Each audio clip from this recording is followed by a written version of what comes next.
各位聽眾，今日我同大家講嘅故事叫做梅女。咁聽講以前喺太行地方有個叫風雲亭嘅人，有次佢喺省城辦事，日頭冇事，一個人喺客房度休息。咁呢個風雲亭20零30歲仔就死咗老婆噶啦，而家一個人住喺客店度，孤零零咁啊，實在難捱啊！忍唔住就情思綿綿咯噃。佢攤喺床度，對住埲牆諗到出晒神。突然睇見埲牆度模模糊有個女人嘅身影，咁佢心諗：哦，係咪自己諗女人諗多咗，產生幻覺啊？但係牆上高嘅女人身影唔喐又唔消失噃，佢就趷起身睇下。咦，埲牆度真係有個女人。佢行埋去睇下，伶伶俐係個女仔。呢個女仔啊，虎口虎面，條脷伸到長長，抌落下巴咁滯，頸度咧箍住條繩。哎呀，嚇到風雲亭啊，擘大個口得個窿。咦，呢個女仔係吊頸鬼嚟噶！風雲亭當堂毛管眼洞篤起，不過好在而家仲係日光日白，未曾驚得晒。佢就聲震震咁話啦：小娘子，你如果有咩冤情，小生我會盡力幫忙噶。風雲亭呢邊講完，牆嗰邊嘅人影就飄飄然咁行落嚟咯噃，仲開聲講嘢添。我同你萍水相逢，我未敢以大事麻煩你啊。不過喺九泉之下，我條脷又縮唔翻入嘴，箍喺頸嘅繩索又除唔落嚟，求下你幫我燒咗呢間屋嘅大梁，咁你對我嘅恩情就好似大山咁高啦。風雲亭個人嘅心地都幾好嘅，一口應承咗。咦，跟住嗰個吊頸鬼即刻就唔見咗啦。風雲亭唔見咗嗰隻鬼，就連忙出去揾咗嗰個客店老闆嚟啦，就將頭先見到嘅事話晒俾佢聽。老闆聽完就話啦：哦，係啊，呢間屋10年前係一家姓梅嘅人住嘅。聽講有日晚黑鼠咗個賊仔入嚟，俾梅家嘅人捉住，咪送去縣衙。點知賊仔用500貫錢收買咗縣衙裏頭專門管緝捕盜賊嘅典史。咁呢個典史借住賊仔嘅口供，禮橫曲直誣陷梅家嘅姑娘同呢個賊仔通奸，要傳梅家姑娘上公堂審問。唉，一個姑娘仔俾人咁樣冤禮，好難頂噶嘛。咁臨上公堂前一日，佢就吊頸自殺。後尾啊，梅家嗰2位老人又跟住死埋。咁呢間屋就歸咗我啦。我都經常聽啲住客講，話呢間屋有啲古靈精怪嘅事噶啦。知我又冇咩辦法噶。風雲亭就話啦：不如換條大梁試下啦。咁老闆諗住換大梁啊，要使好多錢噶嘛，有啲為難啦。風雲亭就話自己可以幫我出啲錢，於是老闆就應承咗咯噃，請人翻嚟做咗幾日，大梁換好啦。風雲亭仲係照樣住嗰間房。有晚梅女又嚟咯噃，只見佢條脷縮翻入嘴，條吊頸繩又除低咗咯噃。佢成面喜氣洋洋，千嬌百媚。風雲亭十分中意佢啊，咁啊嗌佢同床共枕啦。梅女就唔好意思咁話啦：先生，如果而家就同你結合，唔單止我身上嘅陰森之氣對你不利，而且我生前所遭受嘅嗰啲侮辱，水洗都唔清噶啦。唉，你我結合有期，不過唔係今日啫。哦，梅女啊，咁幾時先係佳期啊？唔講住。哎呀，唔講啊！咁好啦，我哋飲杯酒咧。我唔飲酒噶。唉，對住個咁靚嘅姑娘，成晚一味你望我，我望你，咁有咩意思啊？不如咁啦，我哋玩漂大海咧。漂大海？都好啦，好啦。嗱，各位，漂大海咧係一種遊戲嚟嘅，就係用兩隻手翹住條線，咁兩個人對翻，挑出各種各樣嘅圖案花紋。咁古時候漂大海啊，係啲女仔玩嘅一種遊戲。而家咧，我哋啲細路仔有時都玩下嘅。咁風雲亭按照梅女講嘅咁樣，同佢促膝而坐，翹起手指，兩個人啊用兩條線翻上變下。玩咗冇幾耐，風雲亭就糊裏糊塗都唔知點翻啊！梅女兩隻手蹬住先，一邊翻就一邊用嘴講點樣翻啊，點樣翻啊！哇！只見佢兩條線啊，越翻越奇，千變萬化。風雲亭啊，騎騎聲笑話啦，唉，挑大海啊，真係你哋啲女仔玩嘅絕技嚟嘅啫。梅女就話啦噃。呢啲係我自己諗出嚟嘅翻法。總之有兩條線交叉起嚟，就會變成各種花樣。一般人冇認真諗啫。玩到半夜三更，兩個人都玩到攰啦。風雲亭又叫梅女同佢瞓覺啦噃。梅女就話：你自己瞓啦，我哋陰間嘅人唔使瞓覺噶。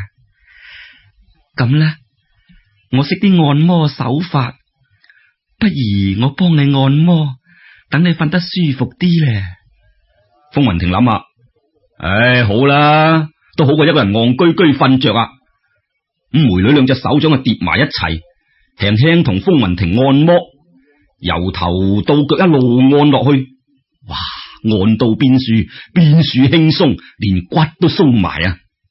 咁按摩完之後，梅女咧又揸埋兩個拳頭仔，輕輕力揼骨，佢啲力用得恰到好處，鬆鬆軟軟，好似用嚿棉花揼下揼下咁，哇，舒服到風雲亭啊都唔識講啦，揼到腰部佢都瞌埋眼懶得睜開，揼到落大髀佢已經腳腳聲瞓着覺啦。第日風雲亭一覺瞓醒，已經晏晝啦。佢覺得全身輕輕鬆鬆，分外精神。總之同往日唔同啦。咁啊，試過咁，佢就更加中意梅女啦。佢喺間房度就周圍叫梅女，梅女咁啦。咁啊，想叫梅女出嚟啦。點知叫到聲喉殺都冇人應佢。卒之等到天黑，梅女先至嚟。風雲亭一見佢就話：哇，你住喺邊噶？嗌到我聲沙你都唔嚟嘅。我哋鬼係冇訂住噶，冚唪唥住晒落地底咯。地底？地底冇窿冇罅，你哋點落地底啫？地唔擋得我哋鬼噶，就好似水唔擋得魚一樣啫嘛。風雲亭就揸住梅女隻手話：唉，梅女啊梅女，如果你變得翻成人，我就算用晒副身家都制咯。先生，你真係咁捨得？梗係啦，男人大丈夫，一言既出，駟馬難追。佢哋講下笑下，哈，唔經唔覺又到半夜啦。風雲亭又嗌梅女同佢瞓覺咯噃。梅女呢次就話：瞓覺？瞓覺就實唔得啦。不過聽晚我可以叫多個妓女嚟陪我哋一齊開心玩下嘅。第晚梅女真係帶咗位少婦嚟，佢個名叫做愛卿。嘿，呢個愛卿係30出頭，身材中等，珠圓玉潤，佢十分多情啊，成個單料銅煲咁，兩下手勢就同風雲亭滾到熟晒，打打鬧鬧，開心到咩咁啊！嗰晚3個人熱熱鬧鬧玩咗成晚打馬，打馬呢就即係而家同我哋玩嘅啤牌差唔多。咁臨走嗰陣，愛卿仲對風雲亭話啦噃：如果先生以後中意我陪你呢，只要用手指敲下北邊埲牆，細細聲叫聲愛卿，咁我就會嚟噶啦。如果叫3聲我仲唔嚟呢，咁就我唔得閒，唔使再叫噶咯噃。咁由嗰次起啊，梅女同愛卿夜晚黑就經常去風雲亭嗰度，一去就玩咗成晚，嘈喧巴閉，搞到滿城風雨。咁本城衙門度有個典史，典史呢即係舊陣時專門管緝捕盜賊嘅官啦。咁佢原先有個老婆噶噃，咁佢老婆因為同僕人通姦，就俾佢趕扯咗。咁後尾呢，佢又娶咗個姓顧嘅老婆，咁兩公婆感情好好嘅。誰知姓顧嘅老婆過咗門啱啱1個月，失驚無神就死咗。典史都唔知幾傷心。咁佢聽講風雲亭同啲女鬼有交情，就想嚟問下佢人同鬼係咪可以重結姻緣噶咁。所以呢，佢就專程嚟拜訪風雲亭。一開始風雲亭知道佢嘅來意，就唔肯幫佢忙嘅。點知係人怕翳啊米怕西，俾佢翳下就忍唔住應承咗啦噃。嗰日天一黑，風雲亭就喺北邊嗰埲牆度焗焗焗敲咗幾下，跟住就細細聲嗌：愛卿，愛卿。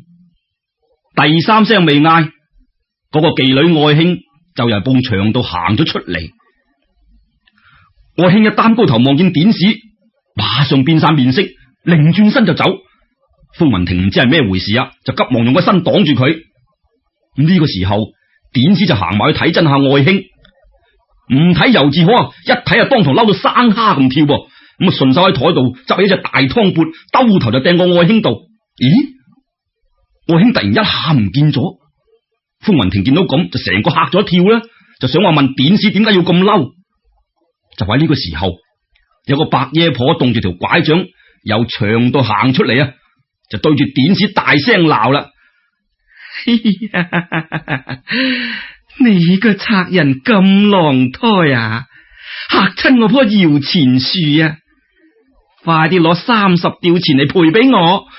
講完佢就舞起條拐杖，兜頭兜腦搏落典史度，搏到典史 V 哇鬼震，兩隻手揞住個頭話：哎呀，嗰個女人係我老婆顧氏，佢無端端死咗，我為咗佢都唔知幾傷心。點知佢做咗鬼都唔正經去做妓女，咁我嬲起上嚟打佢，關你白一婆咩事啊？哎呀，你估你自己好馨香咩？啊，你自己本來又唔係一個臭無賴，買咗頂烏紗帽就懶高竇啊！你做官唔分是非黑白噶噃，人哋300吊錢就買得你阿爹噶啦，你搞到神憎鬼厭，哼！睇怕你死期到噶啦，係你爹娘喺陰曹地府猛咁哀閻王爺，話送個新抱去妓院，替你還欠落嘅嗰啲虧心債，你知唔知啊？風雲亭聽咗就覺得好出奇啊！咁就喺呢個時候，只見梅女唔聲唔氣咁由外邊行入嚟，碌到雙眼大大，條脷又伸翻出嚟噃，塊面青逼逼，樣子好得人驚嘅。佢喺頭上除低一支長長嘅金簪，照住典史嘅耳仔就吉落去。風雲亭本嚟就好驚噶啦，但係睇怕要出人命，咁啊的起心肝，埋去勸梅女佢哋話啦：哎呀，梅女啊，阿婆啊，係或者呢個人係好抵死，不過如果死喺我間房度，怕會有手尾跟噶噃。梅女於是扯住嗰個白野婆就話啦：算啦，等呢個衰人長多幾個時辰命，咪俾佢拖累埋風先生啊！嗰個白野婆咁至收手，典史就乘機走咗出屋，跑翻去衙門。點知嗰晚佢個頭痛到爆咁滯，半夜時分嗚呼哀哉啦。第日晚黑，梅女又嚟揾風雲亭咯噃，只見佢今晚蓮子蓉咁嘅面口，零舍開心啊！風雲亭就問佢話啦：梅女啊，尋晚嗰個典史同你有咩冤仇噶？開心啊，好開心啊！出咗呢啖冤氣真係開心啊！先生，以前就喺呢個典史受咗賊仔嘅賄賂，誣陷我有奸情，害到我含冤而死啊！咩話？佢就係誣陷你嗰個人嚟？冇錯，佢喺呢處做咗18年典史，我含冤死咗16年。哦，原來咁啊！咁嗰個白耶婆又係咩人啊？佢係一個老妓女。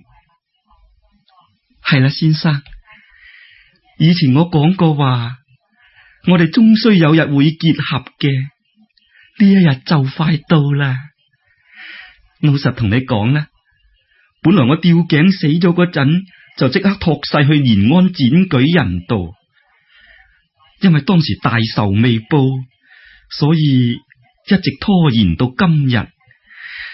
我魂魄仲喺呢處噶，嗱，你去攞個新嘅布袋嚟，等我跟埋你一齊去剪舉人度求婚，包保你一講就成事。風雲亭一聽，梗係高興啦。不過佢又閉翳，同剪舉人唔係門當戶對噃，怕人哋唔應承啊。梅女就話唔使擔心嘅，即管去啦咁。風雲亭就嗱嗱聲揾咗個新布袋嚟。梅女又吩咐佢話咯噃：嗱，你喺路上千祈唔好叫我個名噃，等到入洞房飲交杯酒嗰陣，將呢個布袋笠住新抱嘅頭，跟住就話記住咁就得噶啦。風雲亭啱啱擘開個袋口，梅女就唰聲跳咗落去。個布袋依然係扁踢踢，乜都冇噶噃。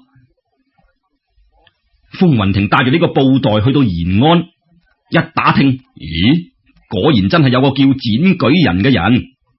咁啊，聽講剪舉人有個女，樣子生得好四正，知就傻更更，成日伸條脷出嚟嘅。佢今年16歲，仲未有人嚟提親，咁啊急到佢爹娘咩咁啦，就成日閉翳個女嘅親事。風雲亭打聽清楚之後，就去拜訪剪舉人，跟住呢，又請媒人去提親噃。哎呀，剪舉人一聽，即時眉開眼笑，將風雲亭招為養老女婿，即係一世養佢得噶啦。